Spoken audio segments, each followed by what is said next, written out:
My name is Zina. Thank you so much for inviting me. When you gave me a panel of 8 people before this, I thought this was my hazing, right? It's a hazing for me as a newcomer to FQxI, but we're going to carry this conversation along. I have a superpower in this conversation, which is I'm fascinated by the topic, but I don't know much about it. That's my superpower. So I can ask stupid questions, and I can also bring the conversation back. And what we discussed and decided was, let's not talk about the technical aspects, because we covered the technical aspects in the past two days. What we wanted to focus on, how do we create continuity for this? What did we learn? Where are we going? And how can we continue building on this field that is just emerging? So it's going to be an experimental format. 2, 4, 6 people on this panel. So what we will do is that I'll ask a question and you guys can raise your hand and I can go to you. The first part I wanted to start is 4 years later, 4 years? Yes? 4 years later, what did we learn? What did we learn? And then the most important one is what questions came up that are even more exciting than the things that we learned. So who's going to go first? Natalia, go first. You're next to me. Okay, good. So what did we learn? Well, we learned a lot because basically one of the main objectives of this grant was to make experiments happen. So there were very few experiments before this program.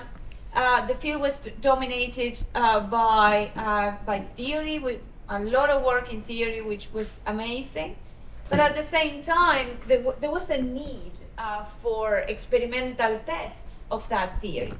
So something that we actually learned is that there were different platforms that we could use to put these ideas to the test.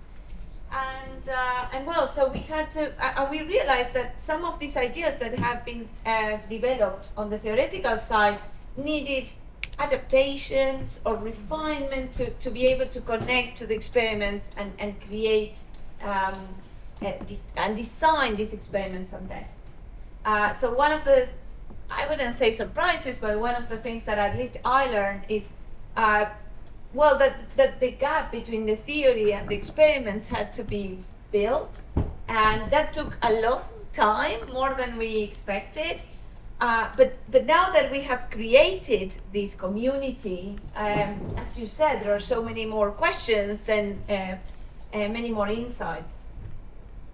It's quite interesting. What else have we learned? What doors have we opened into this field that did not exist before? 4 years later, so many people working on this, so exciting. Max, go. New doors. I have a certain bias, which is my own kind of continuation of this work, and I don't want to use this as a platform for self-promotion. Indeed, I'm talking tomorrow anyway. Do it. Nobody So people can talk about the technical difficulties, hear about the technical details of that tomorrow.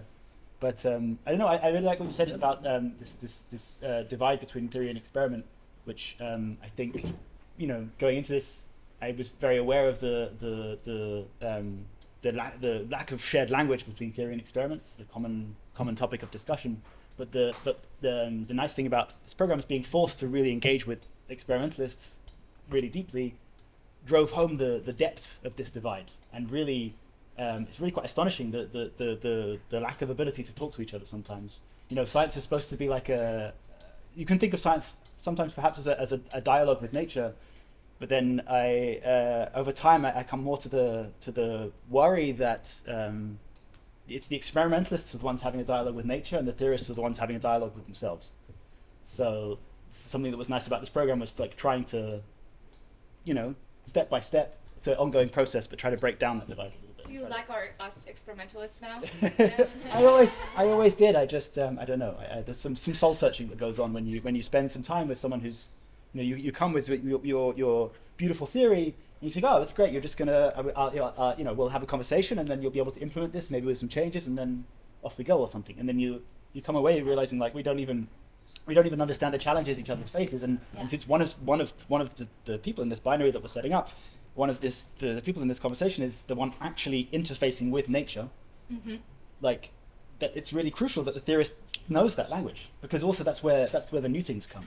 That's nature tells us stuff, and if we're going to listen, theorists have to listen to experimentalists, know what questions they should be asking. It was funny sometimes that we had, we said, oh, well, we would like you to do this experiment, and it was really hard. And we were like, well, maybe we can do it this way, or maybe we can do it this way. And then, we would think so much about how to do these experiments. And then sometimes, once we had this common language, sometimes we would hear something and say, I have that experiment running. That's easy. We can do that, So that feeling of which things we can do and which things we can't, and what are the limitations, was something that was born from the interaction. So that was great. That is amazing. That was a pattern that came up in our conversation, was this channels between different fields. Theorists, experimentalists, but also other fields that may not have known that this is something that they could use in. I'm going to come back to a question we asked, which was, okay, we open some doors to some sort of knowledge. What is that overlap of the different fields that we have? What fields came together that built this? From that side of the table, can somebody comment on what fields are making up this informationist field? Yeah, so this area, as you all know, started almost 100 years ago, right, with a simple thought experiment within physics, right?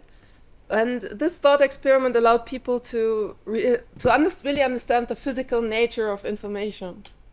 And of course, then information became a big part of our everyday lives, right?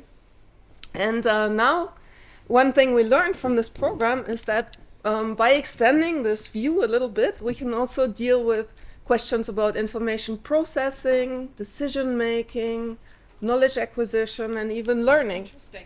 And so this, of course, then combines all sorts of interesting modern fields like control theory, learning theory, machine learning, with stochastical physics, non-equilibrium, stochastical dynamics, and for your case, all the quantum thermodynamics, which is also a developing field, right? So it's indeed very interdisciplinary, and it's great to see how such simple kind of like ideas that are at the core of this information engine idea, right? How they can be expanded a little bit to encompass so many interesting problems. If you're going to expand this community and make this bigger, it has to be getting people from the different parts of this field coming together. So somebody said biology. Was it Federico? Was it you, or was it you? Is biology a part of this? Yeah, of course, because living systems process information and learn and acquire knowledge and use it. That's at the core of the living system, right? That's quite fascinating. Federico, you wanted to say something? Not so much about the biology. Tell us whatever you want to say. Open panel. Okay. No, I mean it was referring to what we were saying before about the novel thing. It was mostly about what we were with what we started about other things that came out of this and what we learned about it.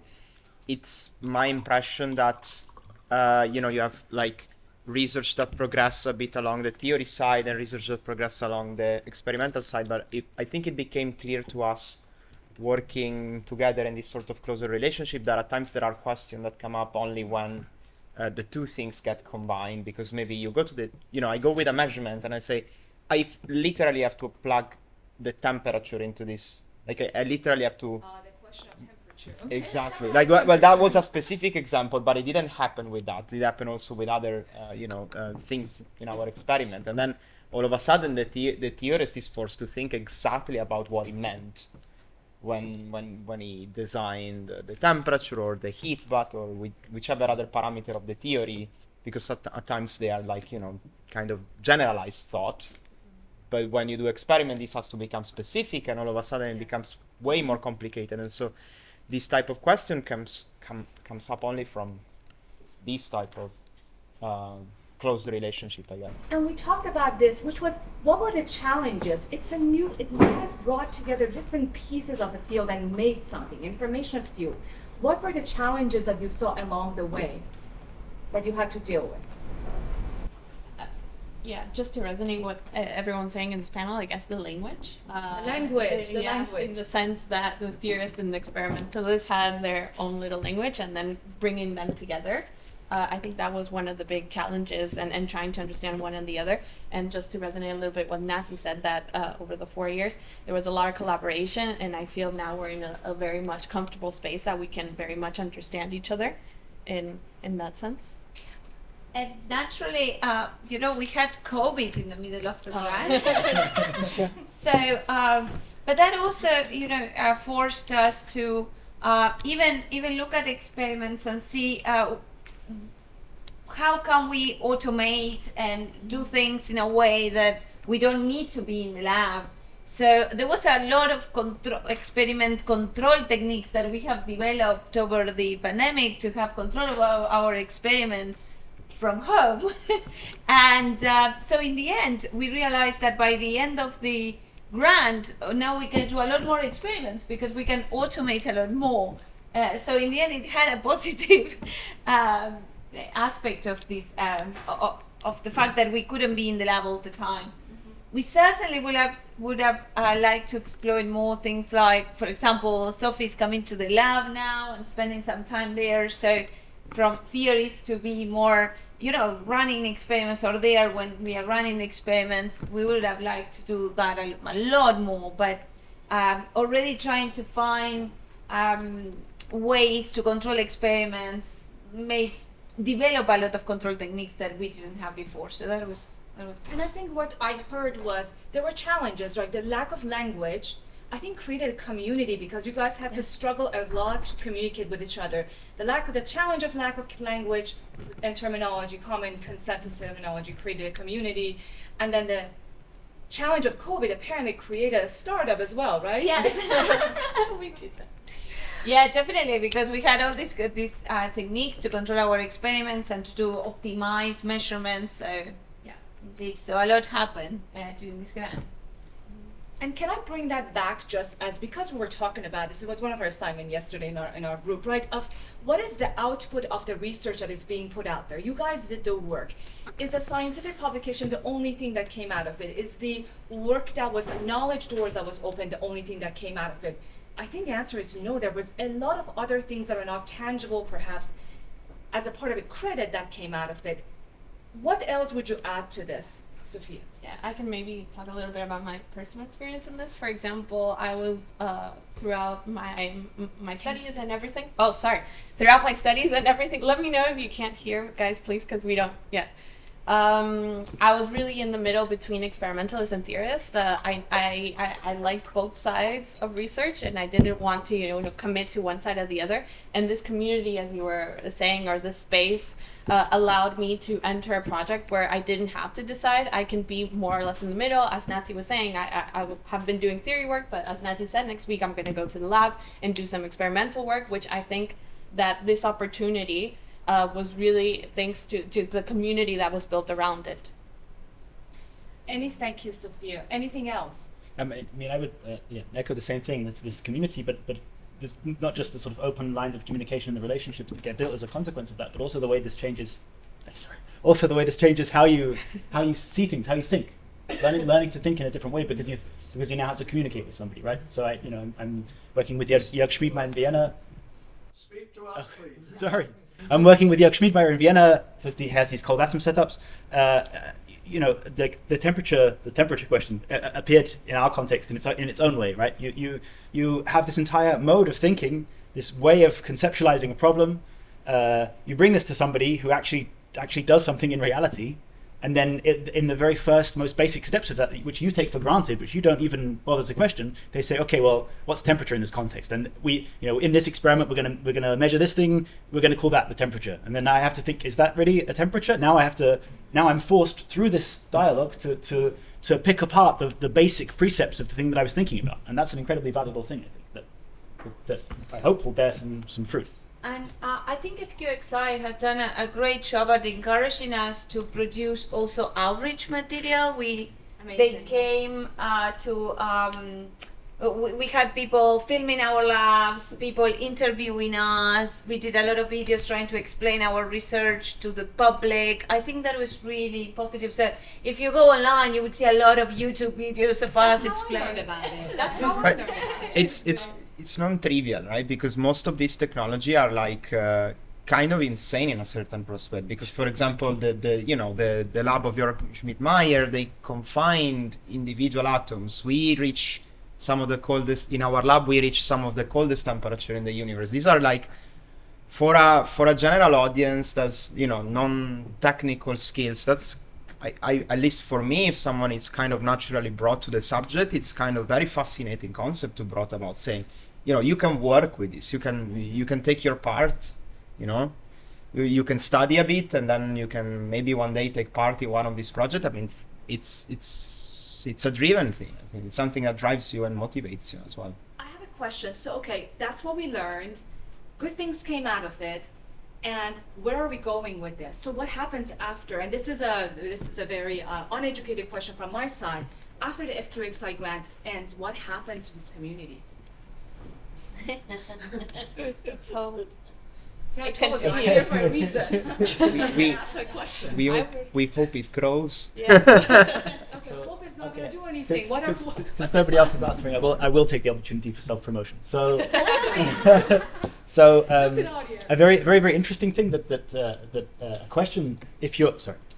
If one thinks about information as fuel in a sort of Maxwell Demon kind of context, perhaps there's also the question of how you acquire that information in the first place, and what are the thermodynamic aspects associated with that process, that task of generating correlations between yourself as an agent and some system, and that itself is I think a very fruitful avenue of research. I'll talk about it tomorrow. So we've had sort of information as fuel, but I'm very interested in the question of how much fuel do you have to burn to acquire information in the first place? It's like turning the question on its head. Okay. Yeah, so What else? me too. I'm also interested in the same thing, and I think one of the great things of this program is that we've actually made a lot of progress on this question, and we can now use this concept of information engines to really systematically study this kind of question, and then also the related questions of decision making and learning and inference from a purely physical point of view. And I think that really gives us a power to extend this theory into things that will be living in the real world, right? I mean, these experiments are absolutely fabulous, right? But right now they're all under lab conditions. And so one of the things that we in our project had in our mind was to bring this Maxwell Demon into the real world, study the constraints and conditions under which these engines can actually function in the real world, and also maybe perhaps be found somewhere in the real world. Somebody mentioned biology, right? And so one of the things that we learned is that yes, they can actually be real, they can exist and under sort of like physiological, if you wish, conditions, yeah? And they can even be useful for things like energy harvesting. And I'll talk a little bit about this tomorrow. And then, as I said, for the future, I hope that there will be more interaction between all of us, because of course this COVID has put a big damper, not so much on the people who are in Oxford, but on the people who are on some Pacific island in the middle of nowhere. It has put a damper. Come on. Yes. And so, I think that exactly one of these exciting future directions is, can we bring can we realize this demon in real systems under, ambient temperature conditions, and can we use that to produce maybe some computational hardware that will work more efficiently, not burn as much energy like the current hardware or something like that. In addition, we met a lot of new groups, and we show our work with new groups that are now studying it. And in the future, we will probably start working with this different group that 5 years ago never considered working information. With the experimental work we have done, we proved that information thermodynamics is realistic. 10 years ago, there exist no experiments on information thermodynamics, or only few experiments on information thermodynamics. And now, for example, in Natalia's experiment, we have implemented a kind of Maxwell demon. We proved that it's possible to implement it. So I'm going to ask the hard question again. Fantastic things discovered, new questions that need to be answered. What is next? What's going to happen now? Well, we managed to something very positive about this program is we managed to leverage the work we had done to start new projects. Okay. So, for example, We have a project now with other team, because this was great, right? There were 7 experimental teams, and each with, let's say, their own theory supports and so on. And now, by talking among each other, we realized, for example, with the group of Markus Huber, they have been studying clocks for a long time, and it's like, well, we can do some of these experiments as well. Okay, thank you. So we have together a project that is focused on the thermodynamics of precision devices and clocks. So we will continue working together in clocks, for example, and the thermodynamics of timekeeping. So what do you need as a minimum resource to keep track of time, which is a really interesting question. And then as well with other people like Gerard Milburn's group and these other FQxI awardees, we are working on more on something that Susanne touched on, which is the thermodynamics of learning. What does it mean for a machine to learn, or for a system to learn and process information? So that's one of the also projects that we are following after Is that determined FQxI. by the funding availability for these? So as a collective, there was a foundation created. Does the future of this field depend on what pieces will get funding? Yes? Definitely. Of course. Of course. Yeah, definitely, because of course, some of the people here and that they form part of this group, their contract will finish and they will move on to do other things. So it would be a matter of, recreating these communities and finding a way to keep this community going and bring new projects to the line to keep on supporting these efforts. We've seen that this happens, right? When there's a new field that is born, it does get siloed after a while because there is amount of funding. For example, we talked about quantum right now. You can get funding for quantum computing especially. So how do you keep the integrity of this group, which was very much focused on foundational questions? Is there a way to put funding into this? Who would be funding these things beyond FQxI, which did a fantastic job of starting it? What else, what other programs are going to be funding this? From Europe, from the US, anybody knows anything, just please. I mean, can I just throw in, the EU has thrown a lot of money at this field, right? But this has also kept it constrained to Europe to some extent. Who's funding that? At the ERC, basically. ERC? The European Commission. Okay. There's a number of ERC grants in related areas. There's been a COST network, which is a large-scale collaboration network.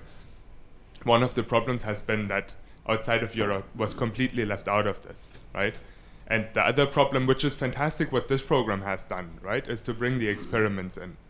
Because the community on this quantum thermodynamics in Europe, there have always been experimentalists involved in sort of looking into the field, but nothing really ever took off at a larger scale. A little bit of trapped ions, but not so much, right? So this is fantastic that FQxI has been able to put this together. But there is in Europe at least, this is on the radar of European funding. Just to mention this. That's good, positive news. What else? Is there any other parts of the world that is funding this? This is not my field, so I don't know. Is the US funding something that? The other panel, you should have the Can you guys microphone. collaborate with those people in the US So too? actually, Felix, who just spoke, Felix and I have a John Templeton Foundation grant on something related to what I mentioned, the thing that I'll talk about tomorrow. So John Templeton are famously, I guess, pretty good at funding some kind of out there foundational stuff. Also, a shout out to the Austrian National Science Fund, which has a very nice dedication to funding foundational research and have funded a few topics in sort of foundations of thermodynamics. But that's a very small scale national thing. I am going to boldly try the NSF and see what happens. Yeah, I don't think NSF is cool enough for this. So, question then: if my voice carries, if this is the path, then we talked about applications, right? And I know that this is going to be the non-wanted word here: applications in industry, right? if there is continuity needed for something like this, how are you guys looking at finding applications within those niches, computing, I don't know, efficiency in compute systems that could allow us to go after an NVIDIA, a Google, somebody? Yeah, so this also relates to funding. So actually, 5 years ago, I was part of a team running a workshop on what we call thermodynamic computing, where the idea is exactly this, to have hardware that not necessarily has to be quantum, but it could also be classical, simple classical hardware, use the existing hardware, but use it in a different way, in such a way that the thermodynamic costs of processing information are drastically lowered. And part of this idea is to also use the theory to find new ways to do computation. So rather than just doing computation the way we've always done it and doing it the most energy efficient way as this could be, this is part of it, right? This is one avenue. But another avenue can also be to think about completely different new ways in which we can process information for certain tasks. So this is interesting, right? So this conference, we put it together 5 years ago, and then from that, certain groups split up and went for funding, and some of them actually did get funded. Unfortunately, the groups that I was involved in never got funded. Yeah, there's that. So of course, there's obvious applications of this, right? Because as we told you the other day, these supercomputing centers that are running all your stream video or whatever you have like online, they have to build them near rivers to cool them, like literally. So the production of heat in computation is a huge issue, and it's keeping computers from scaling up any further. And so those are very, very obvious applications. Maybe to turn the question around. This is what Susanna mentioned is of course incredibly important. These are things that we absolutely should think about. But also at the same time, I think it's very hard to, in advance of foundational research, already promise what it's going to do and what it's going to revolutionize. Because I think through the course of human history, some of the most amazing advances have come from people simply playing around. I boundless exploration, science for science sake, or curiosity-driven research, I guess, is one of the buzzwords people use about this. People in the 16th, 17th, 18th century playing around with amber and cloths and seeing sparks and spinning wheels and watching these little parlor tricks happen probably had no idea the enormous revolution that would happen 200 years later, where this fun parlor game would end up empowering the entire world. And so while we should, of course, think about these things too, it's also important that foundational research, for the sake of foundational research, is funded. You never know where it's going to go. You never know what's going to happen. His point is so important. I really want to second it. Because we need to appreciate the fact that most of the technology that we're playing with and optimizing today is based upon ideas that were developed around 100 to 50 years ago, okay? So when we do foundational research, we should ask ourselves, what's going to be down the line in 100 years, or 50 years maybe, or 150 years, right? So it's important, but he was saying like, think about the timescales, because you were saying your question was what are the applications, right? And he was just adding, it's not just the right now application, it's also the application in 50, 100 years, and you cannot predict that. Or no application at all. I think that the foundational questions are the ones that, when once explored, played with, have given birth to all technologies we have. Nobody said, I'm going to create this, or I don't know what happened in Bell Labs at some point. It's boundless exploration that gives us this, but we can first start cramming it into what is the application for it in the beginning phases. But in the continuation of that, when you're trying to get funding, we have to think about it that way, which is, but we have to also not forget about it. We need to keep answering those questions. Yes, and it's really worth saying out loud that knowledge for knowledge's sake, like that human knowledge is an inherent good. That understanding the world better is an inherent good. Yes. It doesn't have to be useful. 100% agree. Well, we were just chatting about this with Felix, that we for example, the issue of quantum batteries. No, can we create batteries that can be charged and then can be charged with more quickly, with some advantage given by quantum effects? this is super exciting. It doesn't mean that you're gonna run your car out of a quantum battery, right? And but yeah, indeed, there are things that we can think at in a long term. What would be the advantages? What would be the case applications? And what can we do to develop these technologies? Perfect. And then I asked a question. Okay, if you had a magic wand right now, imagine all the different limitations disappeared. You had a magic wand right now. What question within this field, the foundational question, would you want to answer? The question that's popped in the past 4 years of saying, "Wow, this is I want to work on this." What is information? Oh, cool. I like that. Right.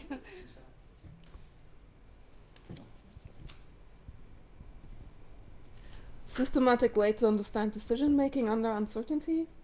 First in very simple and small environments, and then expand it to more complicated ones. Rather than going the other way around, studying complex things and then coming back to the simple, I want to go from the simple to the complex. Very interesting. All right.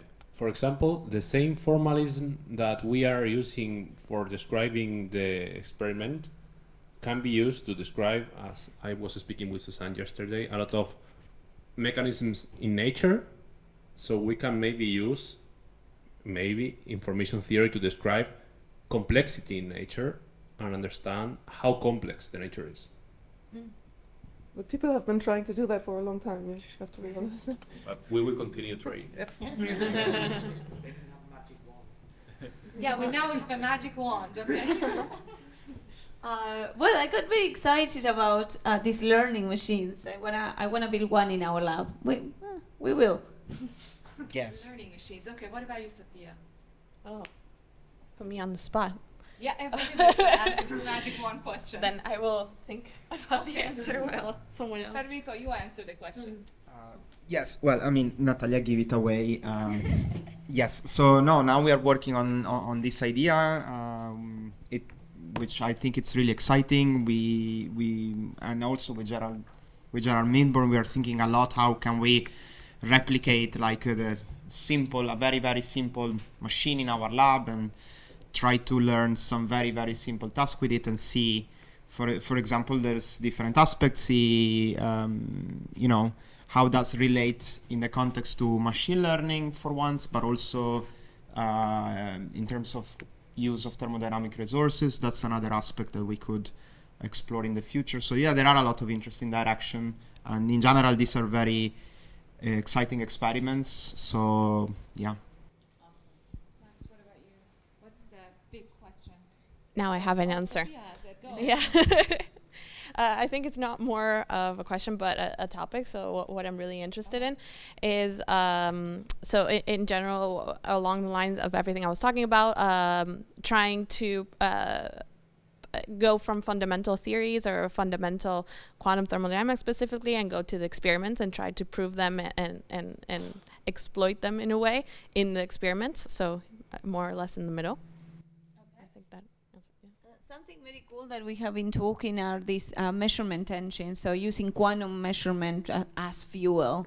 And there have been some of these, and there is some controversy in the field about this as well, so it's super fun. That's always fun. There's No? A lot of people yelling. Always fun. I mean, actually, very much to this point. So if you're going to use a quantum measurement to somehow propel an engine, and claim that you're accounting for the fuel that you're using there, then you need to know how much it costs you to make that measurement, and that's exactly the question that I'm interested in, and something I'm very excited about. So if there is a new field, if we need to communicate outwards, what are the dissemination tools that we need? Because if people don't understand what this is outwards, there are no channels of communication and collaboration between other fields, biology, I don't know, information. They might not know that this exists. How do you create a common language to be able to communicate? Should I say Michio Kaku and you yell at me again? I mean, this is... I didn't yell. I disagreed politely. Let me finish this one, and then I'm going to go to Susanna. If you don't talk about it, people are not going to know about it, which means that the field will stay among the people that they know. I think what FQxI is doing such a fantastic job is to communicate outwards. What else? What can we create to talk on the behalf of this field and communicate what this field is. So I just want to say that I think in the science community, it is not true that people don't know about what the other fields are doing. I think there is enough overlap between biology and information theory and also this, physics of information, and people do know about each other, and people do read PRL, and there is enough people who know. I think it's not entirely correct to say that this is completely separated fields and nobody's talking to each other.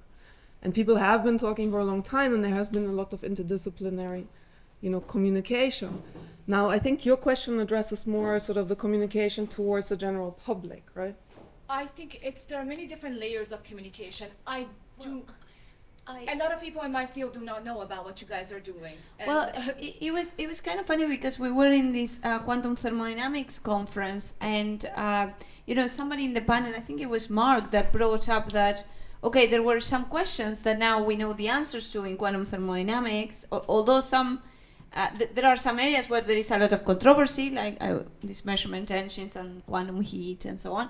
But there are some things that we agree on, and apparently those are not so clear to other people. So definitely us entering the field of quantum thermodynamics, we realized that actually you have to be super careful because some people call work this and some people call work that, and the definitions are all, and it's hard to navigate the landscape because there is no consensus about some of the concepts. But also that means that it's hard for somebody from the outside of the field to understand which questions we have answered and which questions we haven't answered. So definitely we think that this should be communicated better, and maybe we should find maybe different words that are not heat and work. And this was something that Jörg Schmid-Meyer, I look at Max because this was mainly the point of Jörg in the panel of quantum thermodynamics, that maybe we need different words and different just to communicate this better to outside our own field and to the community in general. And I think there's maybe been a nice illustration of the idea exactly that's happened in this conversation, where Susanna's talked about one area, which is more the classical side of things, I think, and then Natalia talked about the quantum side of things, but without any clear transition to the audience, perhaps, that the two different things are being talked about. And I think this is the kind of thing that occurs a lot. So having clear delineations between what one is even talking about in a given context is often missing, because the same words are used in different contexts to mean different things. I think the field is ripe for a review. Like another one, the last one was the last good one was like very comprehensive. Was 2016, was it, Marcus's? Max, are you saying you will lead it? I passed the microphone very quickly. All right. Any other comments? I don't know how much time I have. Do I have? You have like another 8 minutes. 8 minutes? Okay. Any other comments we would want to add to this? Anybody else? Then any questions from the audience? I have a question, which is what distinguishes this program is that there was a push for the experimental involvement, right? I'm genuinely extremely curious as to what you think would be good experiments to go beyond proof of principle, sort of beyond implementing what theorists have said would work, to actually revealing things that theorists would then grapple with. There's a whole range, right, from quantum transport to equilibration to learning in biological systems, and you represent that range. I'd be super curious. Experiments. Who wants to okay.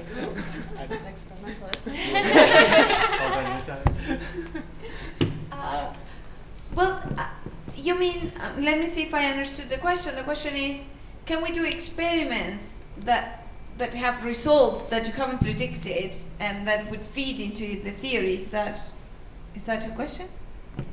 Experiments that make us go beyond what we have currently in the theory. Yeah, and I think to some extent that has already happened, because we set up to do, let's say, a Landauer erasure, and then we go and we do Landauer erasure, and it seems that it's not Landauer erasure, it's something else. So we've been calling, for example, this Landauer erasure Landauer, non-Landauer, kind of Landauer erasure,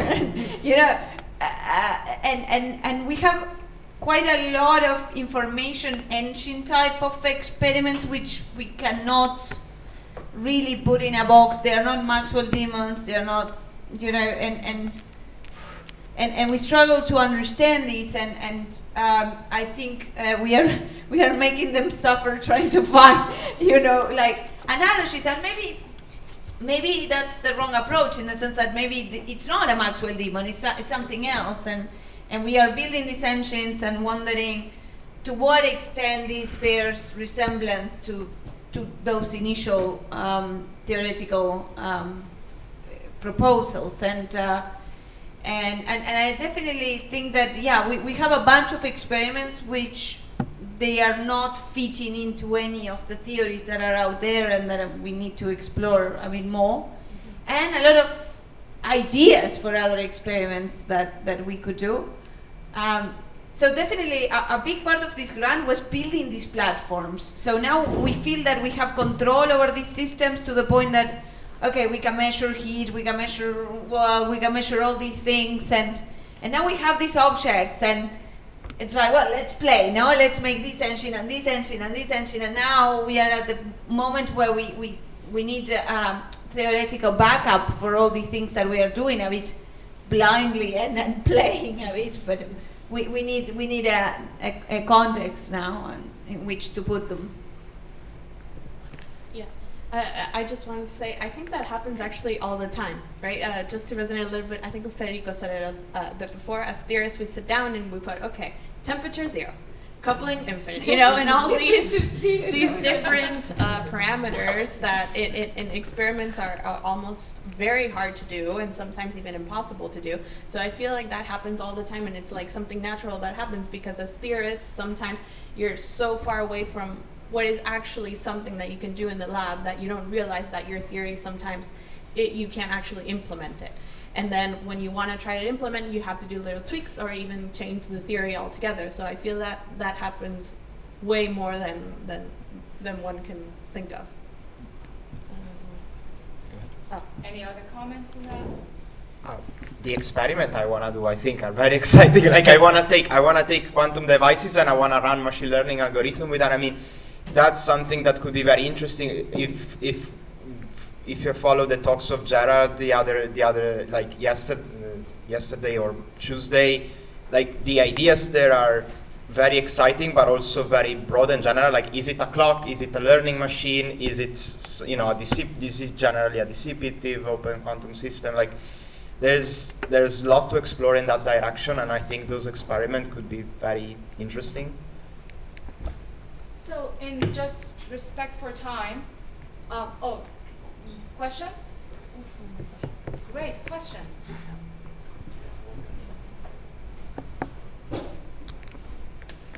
So sorry, I'm an outsider to this field, so this is a misguided question, please forgive me. But is the main technical achievement you're doing very precise control of small systems? Is that the way I should think about this? Is the main thing that you're developing?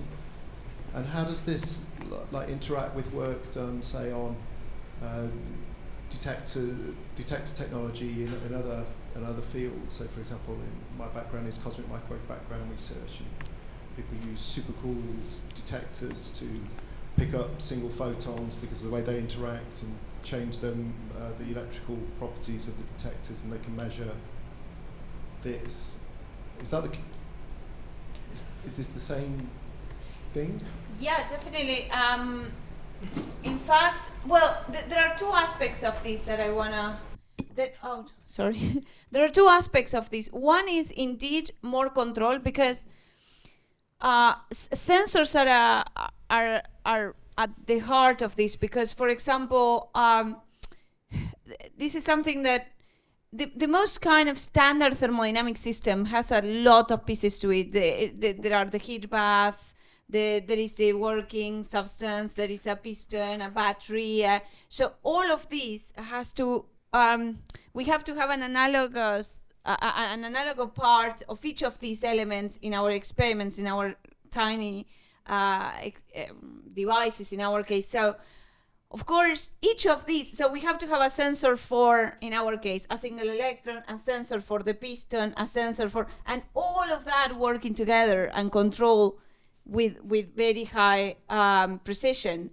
So that's on one side. And the other is that, for example, imagine that you have a small engine like the one you have, right? Like here, a transistor, and you say, well, I'm gonna use it as an engine. Well, great, but whatever operation you do here and produces heat, the heat is lost. It's lost in the chip, and you cannot measure that. So something that was really hard, or is very difficult to measure that. So some of the development went into saying, well, I want to have control over every thermodynamic quantity. How can I measure that dissipation? How can I get access to the piston displacement? How can I put the working substance in this state or in this other state? And all of these things have to happen at the same time while there is a cycle, a thermodynamic cycle happening.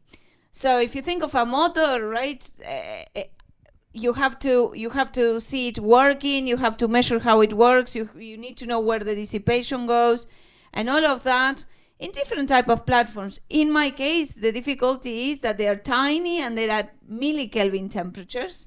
I don't know, Max, in York's case, probably.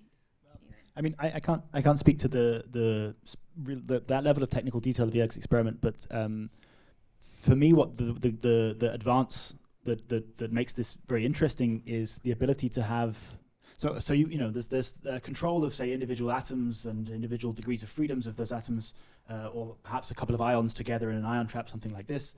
But as you start to scale up the system, you go beyond a point where you have some sort of nice, integrable, easy to describe behavior. And usually that's also the point where you lose the sort of quantum aspects. That's also, usually this is what goes hand in hand with loss of coherence operations. But a really wonderful thing about Yerkes experiments is the ability to scale up to have lots and lots of atoms, lots and lots of cold atoms together, either in a condensate or not. But it's where there's still some quantumness to them, where the indistinguishability of particles plays a role, where you have a level of, where you have a physics going on that is in this very nice medium scale, where it's somehow too complex for the very simple sort of quantum information kind of picture, but also not so large and complex and hot and noisy that it becomes simply a classical system. And so there's something very nice. I think there's a new kind of thermodynamics to be done at that sort of mesoscopic scale, which is very, very exciting. So that's on the one hand, the sort of technical part. The other thing with regard to detectors, I think that's a very interesting point. And if you really think about the process of obtaining information as a thermodynamic task to be performed, it's no surprise then that your detectors have to be supercooled, because what you need to do is effectively prepare some deeply, deeply out of equilibrium situation, so that all it takes is some small change, say an incoming photon, to then cascade, due to the second law of thermodynamics, to something that can be amplified to something that a human being can experience. So that's very much in keeping with. It's magnificent what we can do experimentally, isn't it? I mean, I just think that we have to take a moment of thinking that how much control we have, what we're talking about here in this very small system. I think it's magnificent what we can do, science-wise and also experimentally. This is maybe more of a comment for Suzanne. Because of our work on quantum computing, I'm now getting very serious requests to due diligence thermodynamic computing hardware systems, and instead of saying it's not possible, I'll send them your way as the authority. Good, very good. Authority. You have the authority. It was a comment. Okay. Okay, so just in respect for time, I wanted to just do one last thing, which is, can we acknowledge FQxI in being able to bring this field together and bring those of you together? What, one word, 2 words, go. Acknowledge how happy we are that we're here.